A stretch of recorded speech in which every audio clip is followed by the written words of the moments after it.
अमरीकी सदर Donald Trump ने कहा है कि पाकिस्तान खित्ते में इस्तेहकाम के लिए अफगानिस्तान के साथ मुस्बत किरदार अदा कर रहा है। मीडिया से गुफ्तगू करते हुए डोनाल्ड ट्रंप का कहना था कि पाकिस्तान और अफगानिस्तान के दरमियान ताआवुन दहशतगर्दी के खात्मे, सरहदी सलामती और इलाकाई अमन के लिए निहायत अहम है।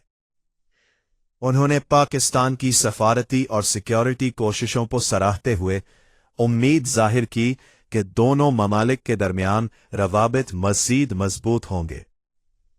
ट्रंप ने कहा कि खित्ते में अमन और इस्तेहकाम के क़याम के लिए बाहमी एतमाद, इंटेलिजेंस ताआवुन और इक़्तिसादी रवाबित का फ़रोग़ ज़रूरी है, और इस हवाले से पाकिस्तान की हालिया कोशिशें काबिल कदर है।